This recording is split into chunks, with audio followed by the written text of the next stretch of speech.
Es el año 1965. La base aérea Edwards, ubicada a tan solo 160 kilómetros al noreste de Los Ángeles, California. Este es el centro de los programas de pruebas de vuelo más secretos de las fuerzas militares de Estados Unidos. Pero hoy, el muy restringido espacio aéreo de Edwards es violado por objetos de origen desconocido. Objetos que se mantienen inmóviles en el aire a las afueras de la base durante 6 horas. La mayoría de los avistamientos de ovnis son encuentros solitarios, pero este no es un avistamiento normal. 9 locaciones diferentes son parte de este asombroso incidente. La torre de control de Edwards, donde fue reportado el primer contacto visual. La pista principal de Edwards, donde el extraño objeto es confirmado visualmente por segunda vez. El control de acercamiento radar de Edwards, que reporta que no hay ninguna aeronave en el área.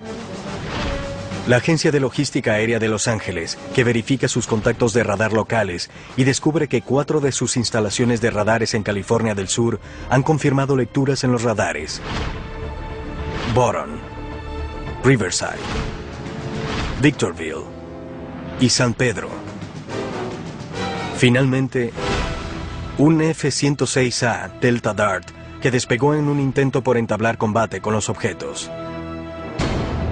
Algo sucede en California del Sur que tiene que ver con 5 instalaciones militares. Y todos los hechos fueron grabados. Supuestamente aquí hay una verdadera invasión. Esta fue una noche increíble. En octubre de 1965, la noche en que los ovnis invadieron nuestro espacio aéreo. Esto lo estamos escuchando de primera mano del sujeto que se encontraba en la torre esa noche, haciendo la narración.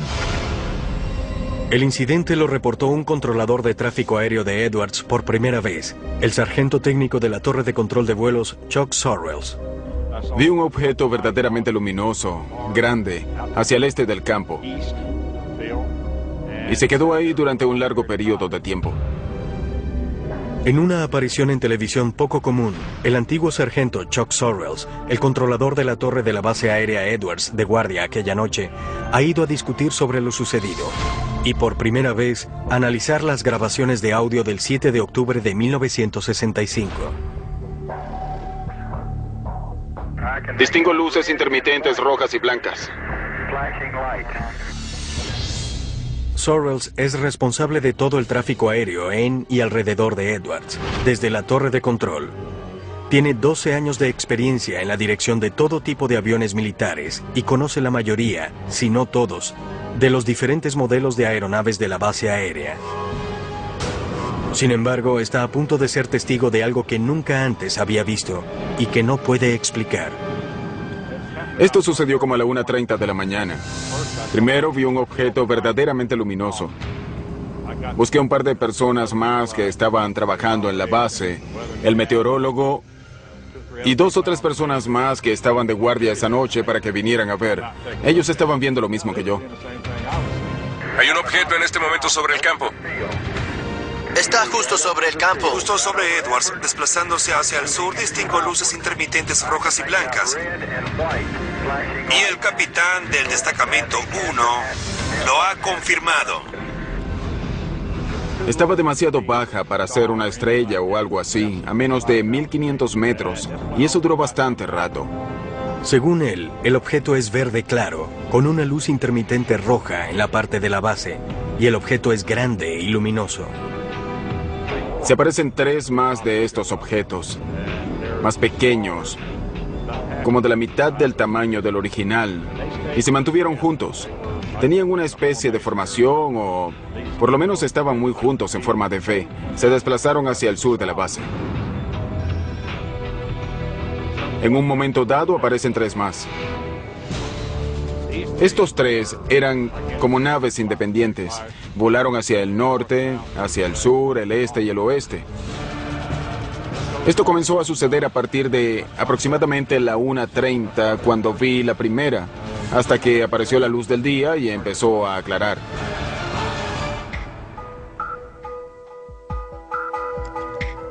El equipo de la revista UFO se reúne en la base aérea March, a unos 145 kilómetros al sur del lugar original del avistamiento y la locación del contacto del radar con los objetos en 1965 para encontrarse con Sorrells.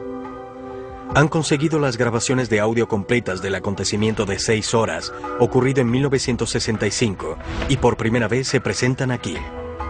Pat, Chuck, Bill, Scott y Ted iremos a revisar las grabaciones de las cintas de las transmisiones de esa noche. Y luego tú, Chuck y Jeff revisarán los radares y los mapas.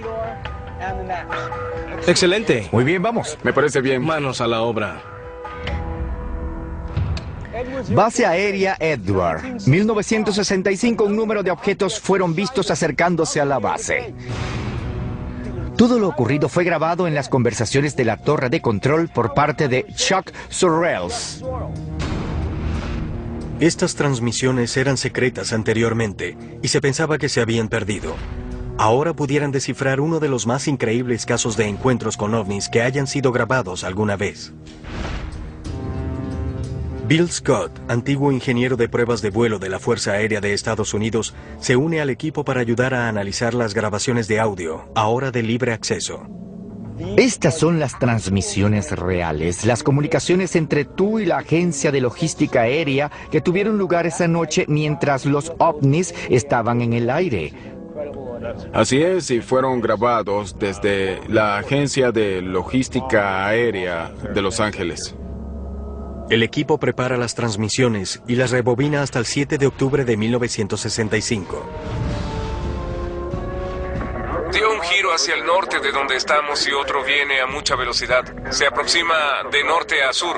¿De norte a sur a esta hora de Edwards? Así es, tiene luces rojas intermitentes. Tengo otra combinación de luz roja con verde a la vista, moviéndose muy velozmente sobre mi campo en este momento. Iré a verificar con mi sistema de radar para ver si capta algún movimiento en esa área. Sorrells, en la torre, llama a sistema de radares, el control de aeronaves cercanas, para verificar si ven algo. ¿Tienen algún informe de objetos voladores no identificados ahí? Supuestamente aquí hay una verdadera invasión. Para entonces, sistema de radares no presenta ninguna aeronave en el área, pero siguen llegando reportes de estos misteriosos objetos a la torre de control de Edwards. ¿Nos podrían hacer un favor? Estamos buscando unos 7 ovnis.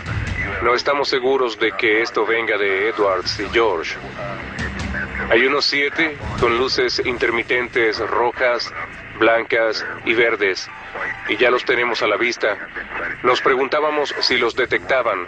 Intentamos tener un amplio espectro de opinión.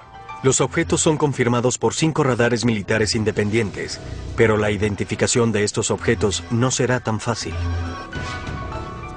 Lo miré con los binoculares y la primera impresión es que luce como una estrella. ¿Sí? Era blanca y verde y todo el tiempo tenía luces intermitentes blancas y verdes. ¿Parecido a lo que harían las luces anticolisión de un avión? Pero en ese momento usted pensó que no eran luces anticolisión de un avión. Sabía que no lo eran. Los aviones tienen luces anticolisión en los extremos de las alas, en la parte superior e inferior del fuselaje y en el alerón vertical de la cola. Desde la cabina de mando se ven verdes a la derecha y rojas a la izquierda. Los colores les permiten a otros pilotos saber si la aeronave se aproxima o se aleja. Sabía que no era un avión, ni un helicóptero, ni un globo, ni una estrella. Sabía que no se trataba de ninguna aeronave de prueba que conociera hasta ese momento y teníamos muchas aeronaves de prueba en la base Edwards. Si bien es posible que las luces que vieron esa noche hayan podido ser pruebas secretas de nuevos aviones, Sorrells desacredita esa teoría. Habrían tenido que notificarme si iban a volar algo en mi zona de control, de modo que yo pudiera mantener otras aeronaves alejadas simplemente por razones de seguridad. Si existiera una prueba misteriosa, Chuck habría tenido que saberlo. Sorrells menciona varios programas secretos en Edwards durante ese periodo. Si se hacía en Edwards, lo más probable es que fuera secreto. Probábamos todas las aeronaves nuevas que llegaban a Edwards.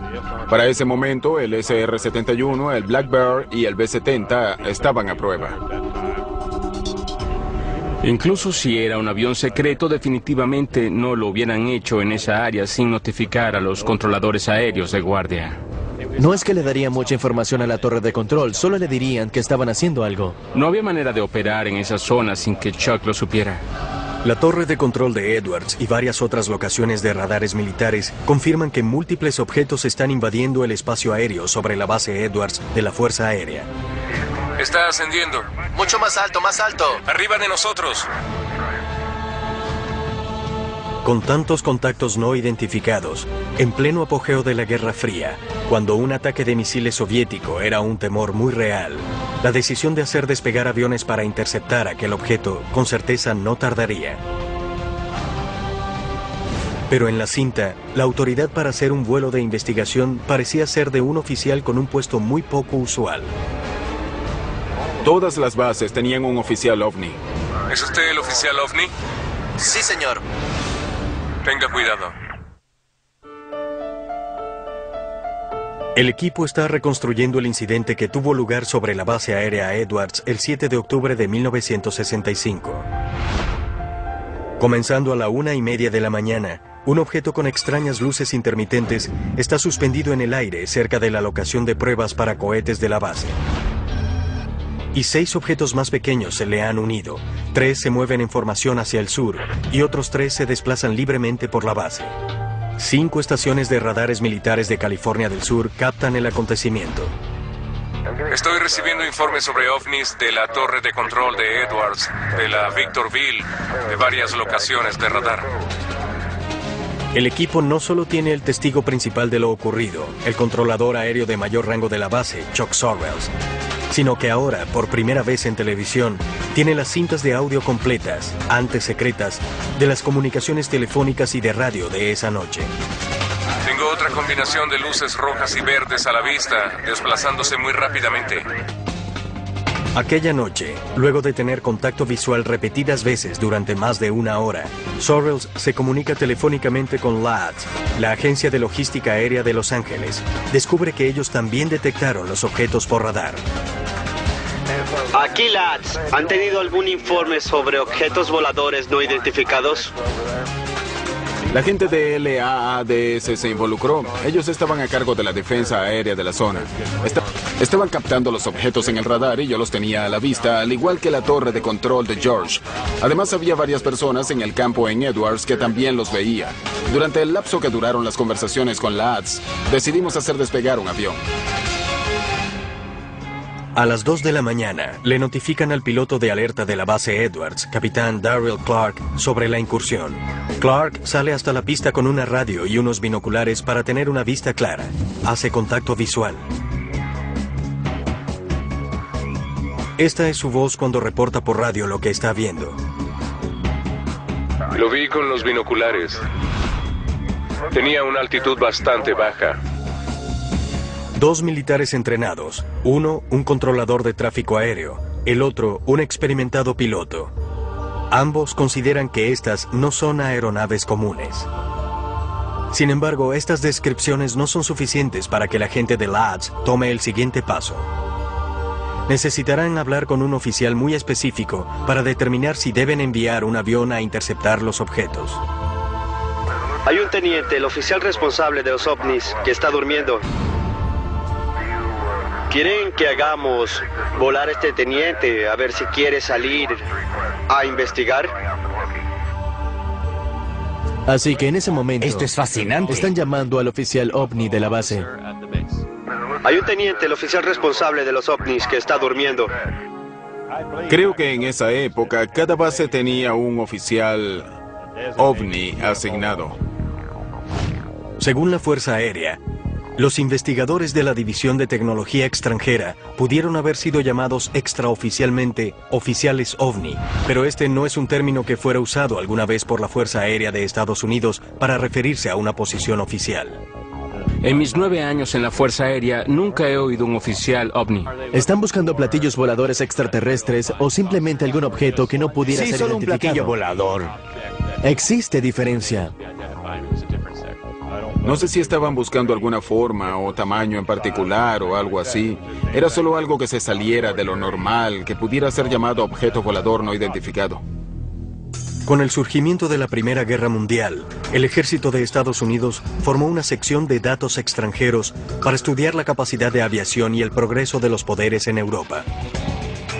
Para la Segunda Guerra Mundial, la división se convirtió en el laboratorio de datos técnicos, con sede en el campo Wright-Patterson. El grupo evaluaba equipo y aeronaves enemigas capturadas. Luego de la guerra, la división se fusionó con un grupo de inteligencia científica y técnica, Inteligencia T2, con un objetivo primordial: asegurar la prevención de sorpresas estratégicas, tácticas o tecnológicas de cualquier fuente. Cuando la Guerra Fría se intensificó, su principal objetivo era Rusia.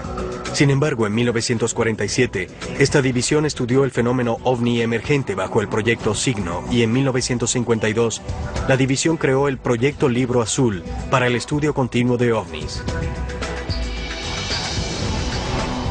En 1961, la división fue oficialmente cambiada a División de Tecnología Extranjera. El personal de la DTE no está asignado a todas las bases, solo a aquellas que encajan dentro de su perfil según la Fuerza Aérea. No era inusual que el personal de la DTE estuviera en Edwards, ya que esta base funciona como base de pruebas para los aviones de las Fuerzas Armadas y otras aeronaves, incluyendo las extranjeras. Este oficial era consultado al ver cualquier objeto no identificado, bien fuese una presunta aeronave soviética o cualquier otro objeto que no fuera reconocido de inmediato por el personal de la base Edwards.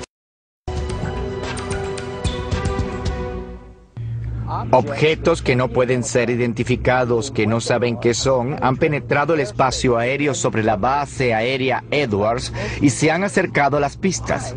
¿Por qué no se han enviado aviones? Esto no sucede muy frecuentemente. Tenían que investigar sobre la marcha según las regulaciones. ¿Quién tenía la autoridad para hacer qué? Así que era un evento inusual. Supongo que en esa época se trataba de algo en lo que había que confiar en los instintos. Yo no tenía ninguna política particular por la cual regirme que me dijera qué hacer. Había que tomar una decisión y ejecutarla. Lo que estos objetos pudieran ser aún está abierto a discusión, pero sin ningún protocolo y con los objetos sin representar aparentemente ninguna amenaza inmediata, se determinó que no se tomarían más acciones hasta que el oficial OVNI contactara la torre de control.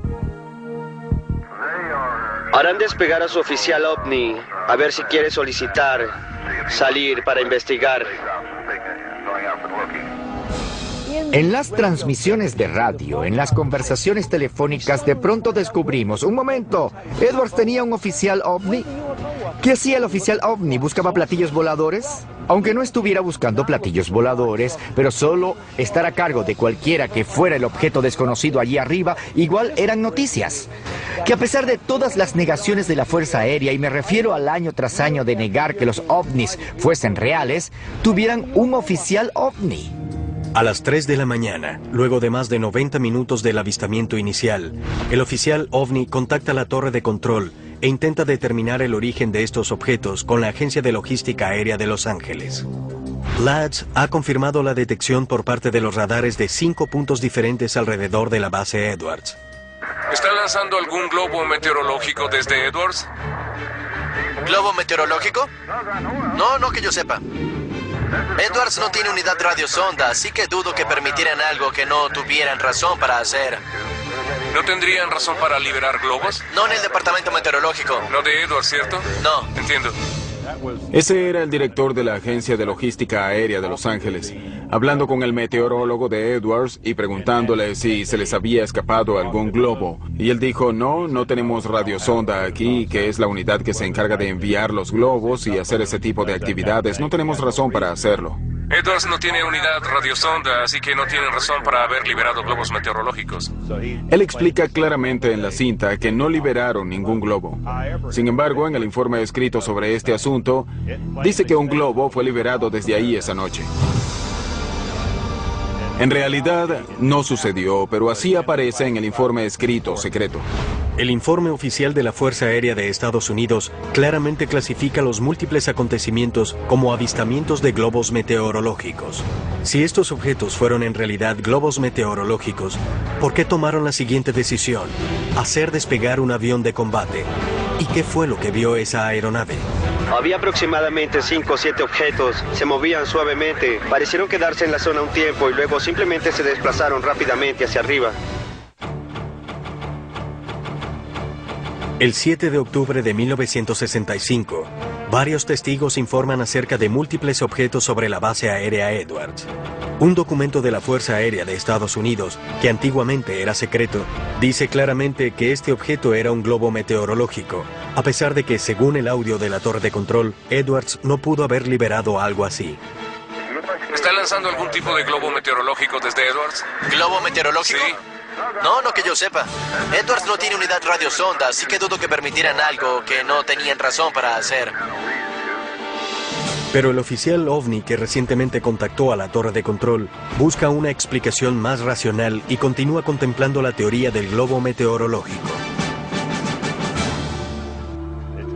Es muy difícil que un globo meteorológico se desplace de norte a sur a poca altitud cuando yo informé que el viento viene del oeste a 2 nudos. Si el viento provenía del oeste, uno de los globos se desplazaba de norte a sur y luego viró hacia el oeste. Sería muy difícil que un globo fuese en contra del viento. Lo que estamos diciendo aquí es que no tenían características de vuelo de un globo, que no había informes de que no había liberado ninguno esa noche y sin embargo el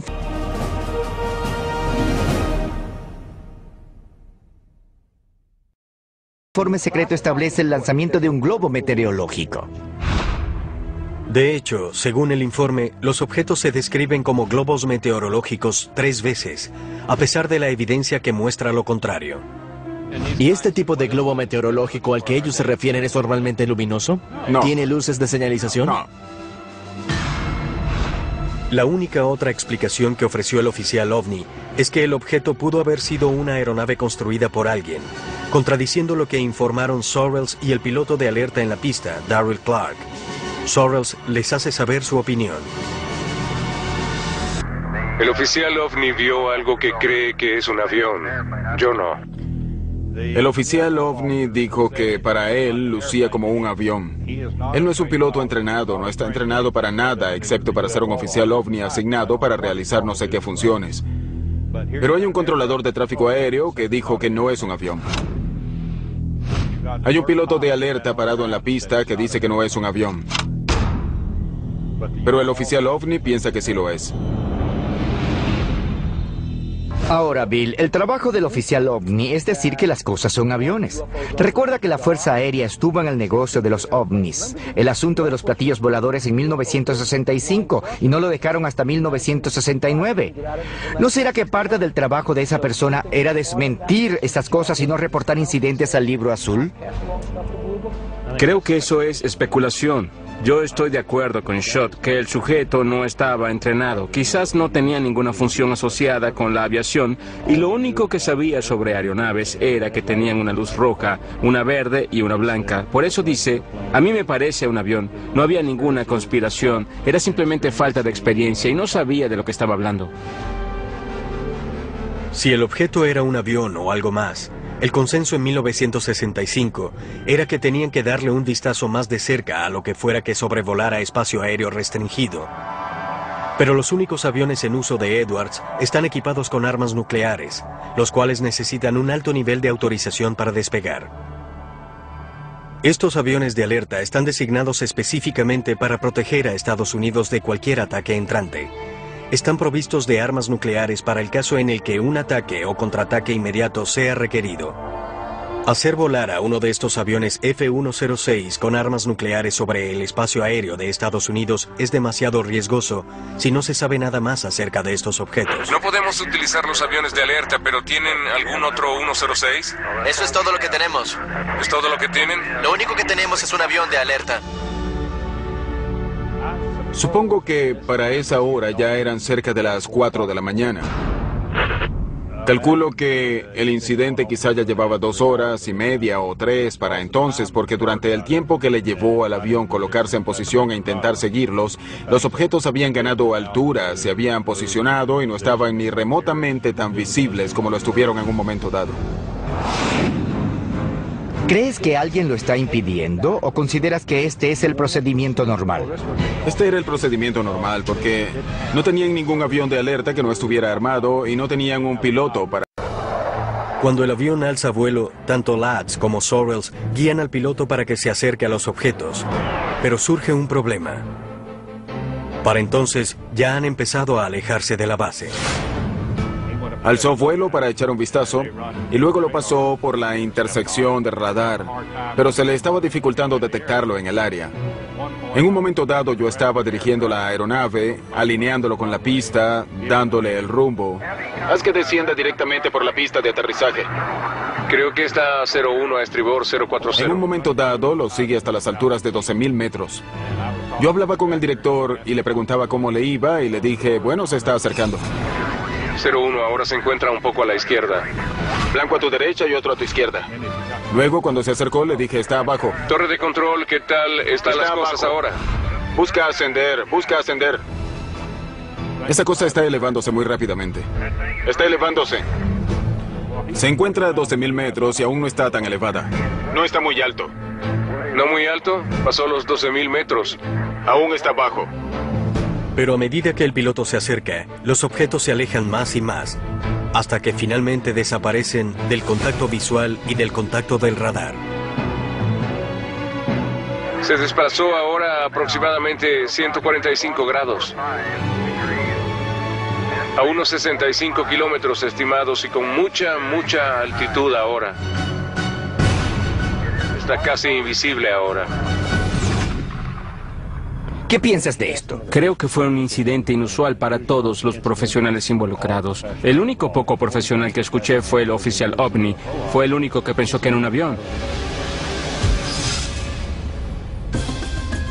Las cintas, ahora de libre acceso, son solo el comienzo.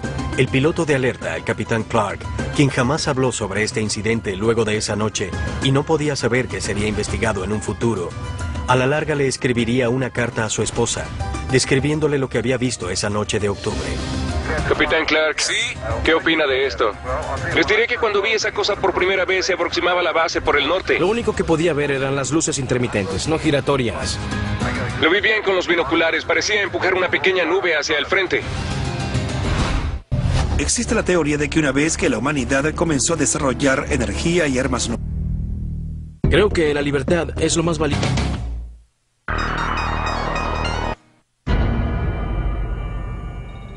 El equipo acaba de escuchar grabaciones que ya no son secretas sobre un incidente que tuvo lugar en la base aérea Edwards el 7 de octubre de 1965. Aquí torre de control de Edwards. Tenemos un objeto que se desplaza hacia el sur.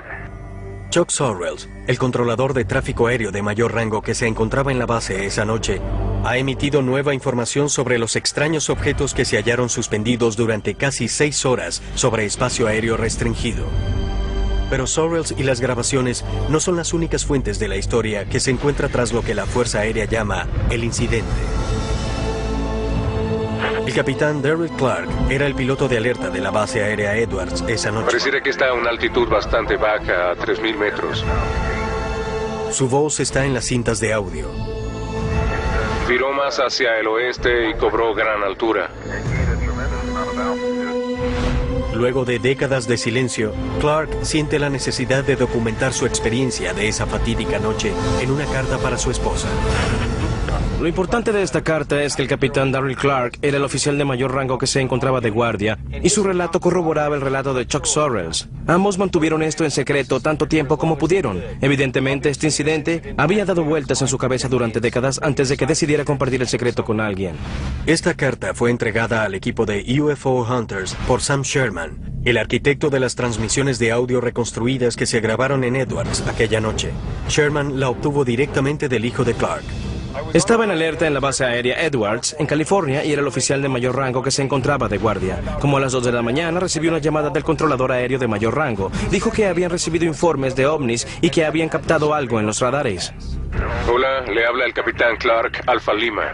Bien, capitán Clark, aquí el teniente Reid. Tenemos informes confirmados de algunos objetos voladores no identificados en su área. Muy bien. Cuando pasé el escáner por el cielo, vi una luz intermitente al noroeste de mi posición que se desplazaba hacia el sur, a unos 300 metros de la superficie y a aproximadamente 300 nudos. El ovni nunca se estabilizó, continuó ascendiendo. Pareció desplazarse directamente hacia el espacio, hasta que finalmente perdí el contacto visual. Darryl A. Clark. El incidente también se rumoreó al día siguiente entre aquellos que se encontraban en la base pero no habían presenciado los hechos. El piloto de pruebas, George Merritt, estaba asignado a Edwards para entonces y recuerda la energía que rodeaba esta historia. Me llamo George Merritt. Me gradué en la Escuela de Pilotos de Prueba de la Fuerza Aérea en la Base Aérea Edwards. Cuando llegué a trabajar a la mañana siguiente, había rumores de unas extrañas luces que habían sido vistas al sur de la base, tarde en la noche y hasta temprano en la mañana. Todo el mundo hablaba, como en los programas de televisión, sobre la noche anterior. Todos preguntaban, ¿qué fue? ¿Qué crees que fue? Y Merritt confirma por qué le tomó a la Fuerza Aérea tanto tiempo para hacer despegar un avión que fuera a investigar. Comenzando por el presidente, tienen algo que determinar a ese nivel, a nivel del Pentágono, si existe amenaza y si queremos que estos interceptores armados nuclearmente despeguen, identifiquen el blanco y lo derriben. Lo tomamos muy, muy en serio. Estas luces no presentan ninguna amenaza para la base aérea Edwards. Nadie está bombardeando. Nadie está disparando misiles ni armas. Ni hay paracaidistas. Nada que represente una amenaza para Edwards, ni en ese momento para la defensa aérea de los Estados Unidos. El informe va para alguien llamado el oficial OVNI de la base, ¿cierto? Ese es el capitán John Belent. B-E-L-E-N-T. El capitán John Belent es parte de la División de Tecnología Extranjera de Wright-Patterson, lo cual significa que suceden cosas secretas en Edwards que necesita supervisar y reportar a sus superiores. Fue él quien escribió el informe oficial de la Fuerza Aérea, quien lo firmó, y luego ascendió por la cadena de mando. Así que ese es el informe oficial de esto. No fue escrito por personal de la base Edwards. Este informe oficial de la Fuerza Aérea fue el mismo informe que identificó a uno de estos objetos como un globo meteorológico. ¿Pudiera haber sido esta tecnología secreta que Valent no tenía autorización para revelar o de la cual no estaba enterado? Durante la reconstrucción inicial de las cintas de audio, Sam Sherman se puso en contacto con Valent para discutir el incidente, pero este se negó a hacer comentarios y no estuvo interesado en participar en la investigación de Sherman. Fíjense en mi punto de vista, 1 año y medio antes, cuando era estudiante de la Escuela de Pilotos de Prueba, el presidente Johnson anunció que el Blackbird JF-12 se encontraba en Edwards.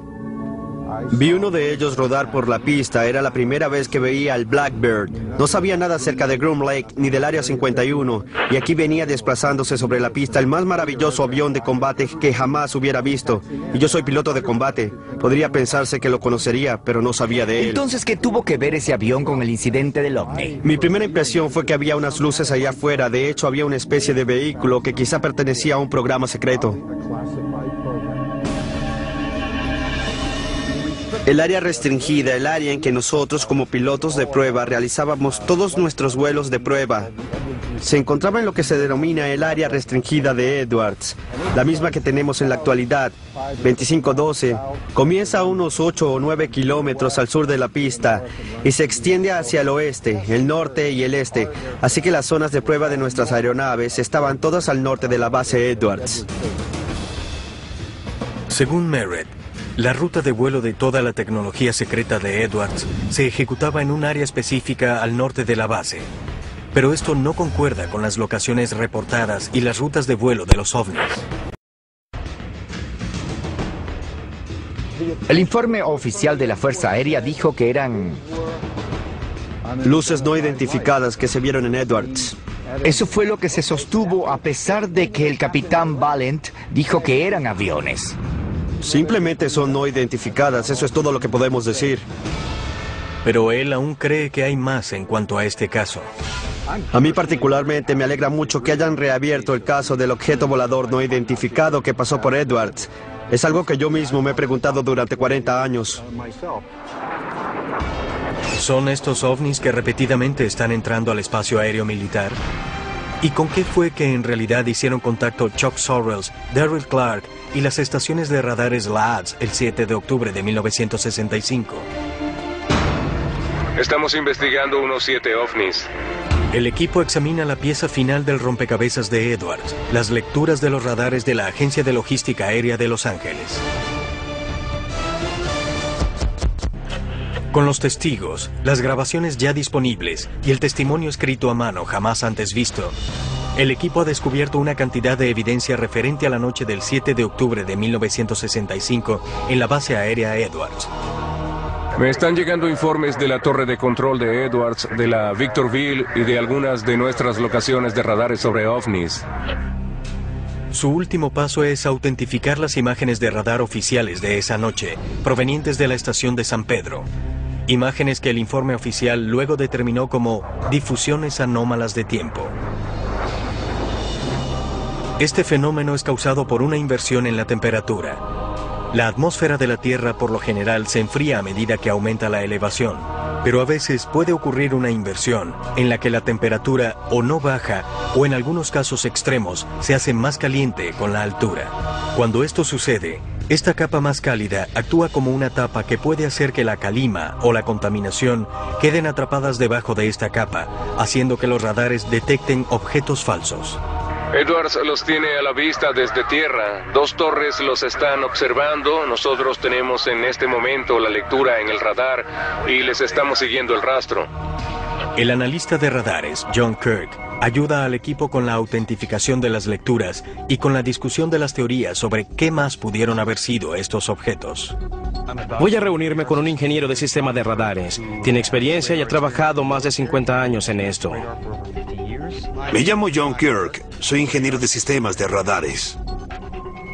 Estas son las imágenes originales de las lecturas de los radares del Fuerte MacArthur, tomadas en San Pedro durante aquella noche en 1965.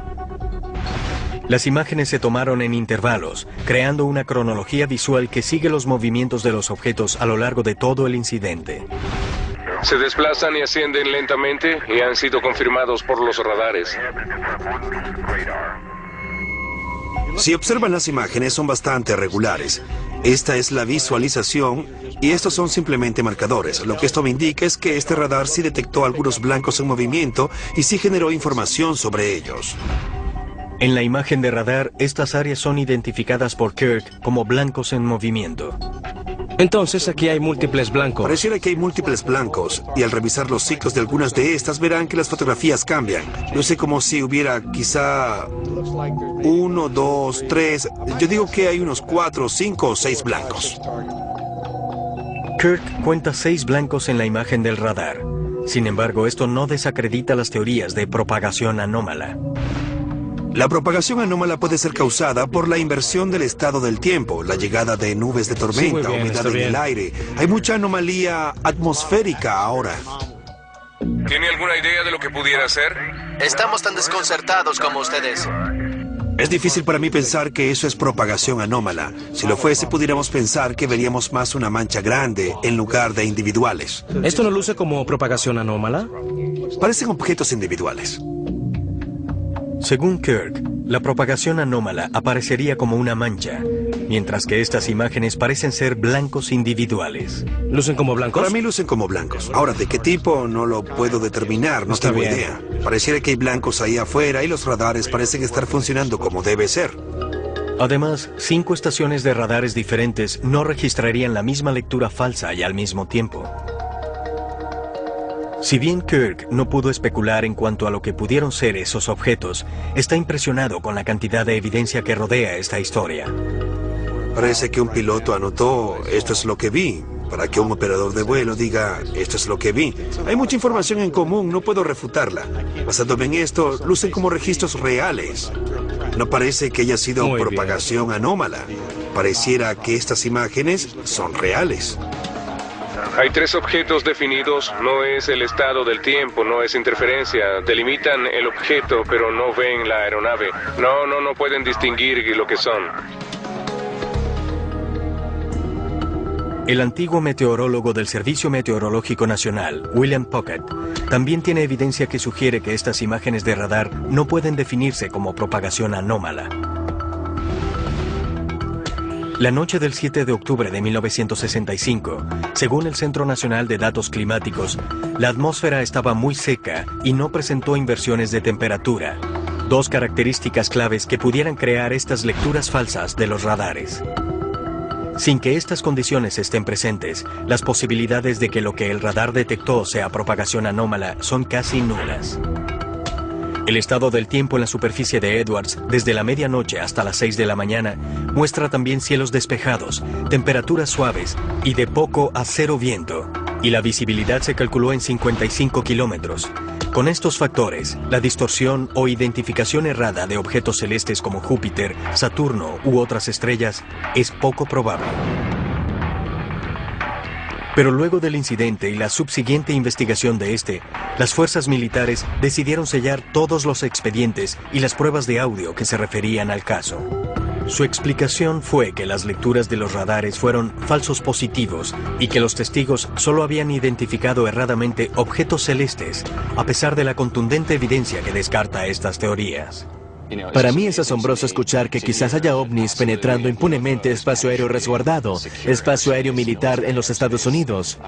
Según el relato tanto de las cintas como del seguimiento de los radares y de Sorrells, esto iba más allá de cualquier característica de vuelo conocida de alguna aeronave de aquella época o del presente. Tiene mucha más altura de la que tenía cuando lo vimos la primera vez. Estas grabaciones de los incidentes originales me pusieron la piel de gallina. Tengo otra combinación de luz roja con verde a la vista moviéndose muy velozmente. Cuando te sientas y escuchas a todas las personas que tuvieron que ver con el incidente, había muchas voces en esas conversaciones que no sabían lo que estaba sucediendo. Por supuesto, cerca de Edwards terminas viendo casi cualquier cosa. El audio es la prueba contundente. Está ganando altura. Mucho más alto. Así de rápidamente. Pareciera que está justo encima de nosotros. Mantuvieron la cinta secreta durante 30 años. ¿Qué había en esa cinta que tenía que ser secreta? ¿Armas secretas? No. ¿Un radar especial? No. Lo que eran ovnis. Más de 40 años después, el incidente de la base aérea Edwards sigue sin tener explicación. En la actualidad, el lema del Centro de Pruebas de Vuelo de Edwards es Ad Inexplorada, hacia lo inexplorado. Una descripción adecuada para aquella noche de octubre, quizá el más convincente y poco conocido avistamiento de un ovni hasta el día de hoy.